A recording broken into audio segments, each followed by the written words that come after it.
Welcome to Passionate World Talk Radio. Educate, enlighten, and entertain. I'm Shannon Zeman, and thank you for joining us on the most important 15 minutes of your day, where we share expert information on safety and preparedness that you can use in your everyday life. We've all run away from danger or something scary, or even when we're at play. But in an active shooter event, run is as much mental as it is physical. When you're faced with a shooting, it's a surprise. The threat's unknown. And these issues cause us to have problems most people haven't ever experienced. Have you ever heard of using the mantra run, hide, fight in an active shooter event? Sounds easy, right? Believe me, when you're faced with an active shooter, like my husband and I were, it's the last thing that might run through your mind, unless you have a plan thought out. And that's why in the next few months, Troy and I are going to be here breaking down each component of run, hide, fight to help you assess and make a plan that could help save your life. So today, Troy, my husband, business partner, and my co-author of our book, Active Shooter, joins me to talk about run and to share what to look for when making a plan of escape. Thank you for being here. Yeah, thank you. So, what is the first thing we should do when a shooting occurs? The first thing you should do is look around you and try to figure out if other people are running and what direction they're running. Mm-hmm. Look for options for cover and concealment, and look to see if perception reaction can help you. Well, that's a lot of big words, but just so people know, we will break all those down in the next couple months. So now that you've decided to run, what's the next step? So you want to make a plan. So the reality is you don't want to run aimlessly. You actually want to assess and then make a plan and then execute that plan. And I never realized how important that was until when we were at Route 91. And there was only one entrance and exit, and it was in the very back. And most of these people, that was the only thing they knew. And so we were actually watching people run from the front of the stage into the gunfire and hit with bullets. And it was, devastating to watch that. And it wasn't their fault. It was just, that was the only thing that they had in their brain that triggered when it happened. So it was just that. And that's why we're talking about, we need to make a plan and we need to assess and we need to take a moment. So now that we've talked a little bit about that, how do we run correctly? Well, because we're on your podcast, let's imagine a scenario. So the scenario goes that you're in your office and you hear shooting. You get out of your chair, you go to the door, and the first thing you're going to do is look out your door in the hallway, left and right, and you're going to try to assess where that shooting's coming from. And again, just like we talked about earlier, you want to look at people, you want to see if perception reaction is going to help you. And you've identified that the shooter is to your right, so you're going to run to your left. So now that you've identified that you know the shooter is on your right side, you're going to look down the hall and you're going to assess, how do I run? So you're going to run down, you're going to look down the hall, you're going to see the hall end. So in the scenario, your hallway ends and makes a left turn. And so when you see that and you assess that, your plan is that you're going to run from your doorway to the left turn, and then you're going to stop. I know that sounds crazy, but you have to assess that plan and execute the plan that you have right then and there. And what that means is that you're going to run down the hall, you're going to get to that left turn, you're going to stop, you're going to assess that moment in your running, and that might just take milliseconds to assess that new area that you're in. And because of that, you're not going to run into danger. So the assessment is going to cause you to be able to run the correct way, make decisions. And unfortunately, some of these shootings that we've seen will have secondary shooters or secondary devices, and we want to be able to get to a place where we know we're safe for a millisecond or 2 seconds and make another assessment and another plan. And so it could be when he's talking about assessing, like at Route 91, we didn't see the shooter. So you don't necessarily exactly know where the person is, but by using one of, our wonderful gifts of sight and sound. So you might not be able to see them, but you might be able to hear where it's coming from. And that's where we're talking about making your decision of which way you're going to go. And sometimes it's hard to even make that decision. Yeah. Yeah, so as the example continues, what you're going to do at that moment is you're going to assess, and you're going to look down the hallway at that left turn, and you're going to see like an exit door. Now, if it's your office, you might know that this exit door actually goes down some stairwells into the, like going to the parking lot, right?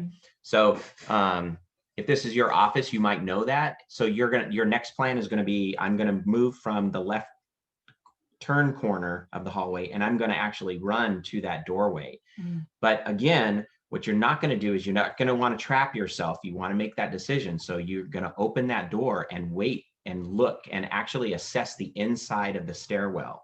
We don't want another person in there that's going to hurt you. And we don't want you to run through that door and find out that now that you're trapped, and you don't want to get trapped like that. So, and we understand that stopping, when we're saying assess, we understand to stop is scary, right? We have in the back of our head, if I stop, they're going to get closer to me and things like that. We're talking about taking, milliseconds. We're not talking about taking a full minute or anything like that. It is just enough time for you to check in to your brain, to your senses, and know what your next decision is going to be. So we know it's scary, but we're not asking for you to, take minutes out of your time. Yeah, that's correct. I mean, it doesn't take us long to assess a situation in that environment that we're right in. It only takes a few seconds, and then we can make a plan. And we'll just continue this. If you're in the stairwell, you see that, and you know that going down the stairwell is the way to the parking lot. So you've assessed, nobody's in there that's danger, and you're going to run to the door which exits to the parking lot. Now you go down the stairs, and at the bottom of the stairs, you're going to open that exit door, but you're not going to run out of it. And I know that's scary. We had to do it in Route 91. There was a lot of times where we could have just blazed out of there, and it just wasn't worth it. So open that door, look around the parking lot. Again, you're going to assess. Then you're going to make that plan. And your plan is that I'm going to use cover and concealment going into an open venue like a parking lot. So use that cover and concealment, make that run from the door to your cover or concealment, and then you're going to assess again, and you're going to plan again. It's all about assessing and planning and executing. Right. One of the times when we actually ran out of the venue, which was about 9 minutes into our shooting, it was almost to the end. And when we started running into the parking lot, there wasn't a lot of concealment, or there wasn't a lot for us to hide behind. And I remember hearing Troy saying, "Get behind the palm trees." And I was like, what the heck? Like, I'm skittier than the palm tree. But we did, because, we didn't know what to do. So we did that. And later on, we found out that actually protects you from bullets. Like, they can't penetrate through the palm tree. So even if it seems like this isn't going to work, it's still some kind of concealment that you can use to give yourself that second to think and process. Right. And that's what you need. You need that second. So like in the parking lot, just like Shannon was explaining, you're going to get to a car or a tree. You're going to plan on, okay, now I see it's clear. I'm ready to go. My plan is to get as far away as possible. So you're going to run as far away from possible.